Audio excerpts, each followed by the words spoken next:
श्री भावार्थ रामायण अयोध्याकांड अध्याय 11वा. भरताच्या हातून श्रीरामाच्या पादुकास अभिषिंचन. श्री गणेशाय नमः. श्री रामचंद्राय नमः. नाथ महाराज पुढे जाऊन म्हणतात की सुमंत भरताला आणण्यासाठी जात असताना सुमंत विचार करू लागले की श्रीरामाने वैभवाचा त्याग केला, वस्त्राचा त्याग केला, तसेच सीतेने व लक्ष्मणाने श्रीरामाची सेवा करण्यासाठी सर्वस्वाचा त्याग करून रामाबरोबर निघून गेले.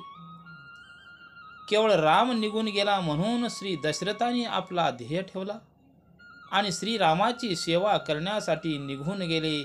भरत शत्रुघ्न राहिले असते तर तेही रामासंग गेले असते. मीच अभागी आहे, काय बुद्धी सुचली आणि श्रीरामांना सोडून अयोध्येला आलो, असा पश्चाताप सुमंत करत भरताच्या मामाच्या गावी आपला रथ घेऊन आले. आणि सुमंत येण्या अगोदर भरताला वाईट स्वप्न पडू लागले. ते म्हणजे मुंडके नसलेला व अंगावर तेल टाकलेला मनुष्य आला आणि त्याचा अर्थ असा होतो की आम्हा पाचापैकी कोणाचा तरी घात होणार आहे, असे भरत विचार करू लागला. करत करत भरत मूर्छित पडला आणि मी केव्हा माझ्या रामाला, लक्ष्मणाला, राजा दशरथाला बघून त्यांचा आशीर्वाद घेईन, असा ध्यास भरताला लागला.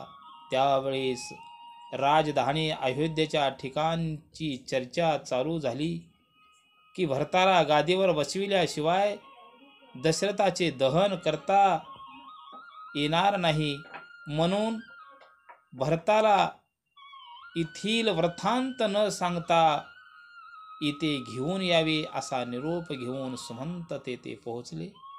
त्यावेळेस भरताने सुमंताला बघितले तेव्हा सुमंताचा चेहरा म्लान झाला आहे.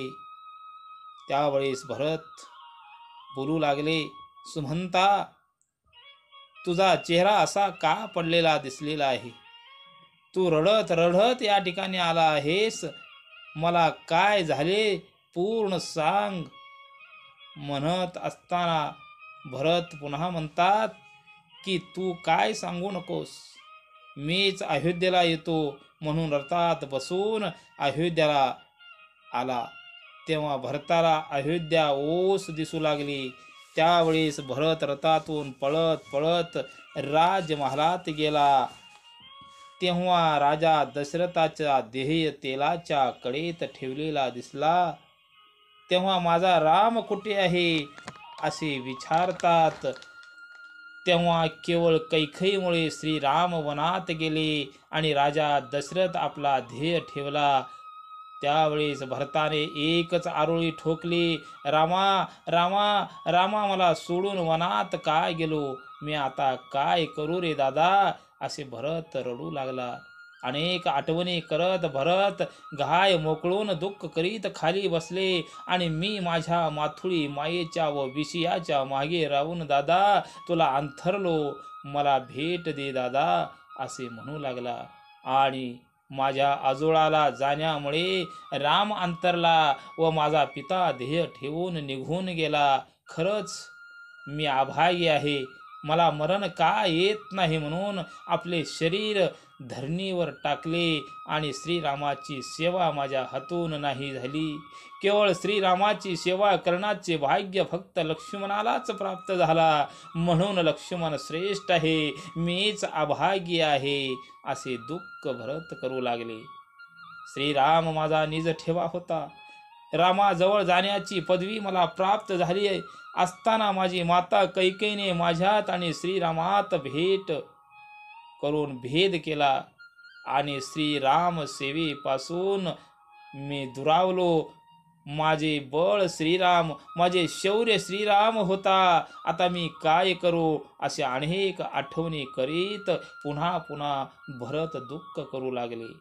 आणि श्रीराम माझ्या जीवाचे निदान होते. ते कैकेयीने ते निदान दूर निघून टाकले आणि मंत्रीने आमच्या घरात भेद करून मच्छर निर्माण केला. आता त्या मंत्रीला मारतो म्हणून रागाने लाल भडक झाला आणि आत जाऊन मंत्रेच्या केशेला धरून फरफटत बाहेर आणले आणि आमच्या घरात सौती मत्सर वाढवण्याचे काम केले. आता हिलाच संपवितो म्हणून हिला मारतो, कारण हिच्यामुळे माझ्या माथाना वैधव्य आले व हिच्यामुळे आमच्या बापाचे छत्र हरवलं. आता हिला मारतोच म्हणून हातात खड्ग घेऊन मारणार. तोपर्यंत गुरु वसिष्ठ पळत पळत येऊन भरताच्या हातातील खड्ग घेऊन होणारे संकट टाळले आणि भरताला गुरु म्हणतात, अरे भरता, स्त्रियेला मारू नये आणि आपल्या आई वडिलाला मूर्ख म्हणू नये व ब्राह्मणाचा विटाळ करू नये. पाहुण्यांना परत जेवण केल्याशिवाय पाठवू नये व साधूंचा छळ करू नये आणि स्त्रियेला शस्त्राने मारू नये असे शास्त्र सांगते. म्हणून तू हिचा घात करू नकोस, कारण तू विवेकी आहेस. आणि श्रीराम वनात राक्षसाला मारून विजयी होऊन येतील. सर्वप्रथम मंत्राच श्रीरामाच्या पाया पडून तुझे गराने सांगेल. मग श्रीराम म्हणतील की मी तुला सरळ करेन, पण माझ्या भरताला वाईट वाटेल. पण पुढे श्रीकृष्ण अवतारामध्ये कंसाला मारण्यासाठी कोण येणार? भगवंतच.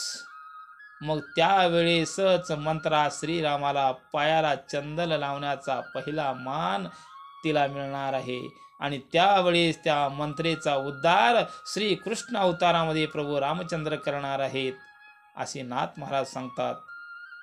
आणि पुढे जाऊन गुरु वसिष्ठ म्हणतात, हे भरता, तुला राज्याच्या गादीवर बसूनच राज्याचे दहन करावे लागते. त्यावेळेस भरत म्हणतात की हे गुरुवर्या, माझा जीव असणारा राम वनात जातो आणि मी अभिषेक करून घ्यावे, हे तर मी केलो तर मी नरकात जाईन, म्हणून मी राज्याभिषेक करून घेणार नाही असे म्हणतो. हे गुरुवर्या, माझ्याकडून तुमचे पाय शिवून सांगतो, श्रीरामाची शपथ घेऊन सांगतो की गादीवर बसणार नाही.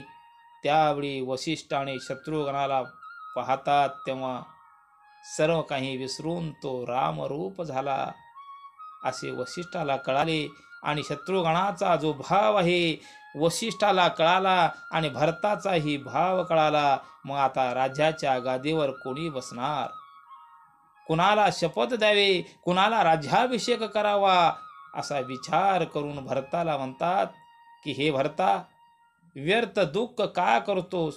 तुला मी सांगतो ऐक म्हणून सांगू लागले.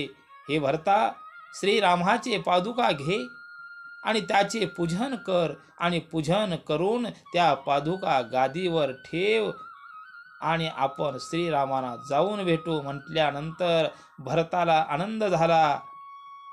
इकडे कौसल्या ही गुरुला म्हणते, मी आता सहगमन करते. म्हटल्यावर गुरु म्हणतात की सहगमन करण्यापेक्षा श्रीराम यांची भेट महत्वाची आहे.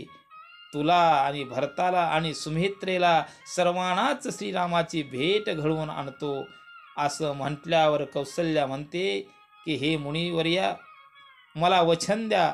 जर वचन दिलो तर मी पतीसोबत जाणार नाही असे म्हटल्यावर गुरु वसिष्ठाने कौसल्याला वचन देऊन कौसल्याचे दुःख नाहीसे केले.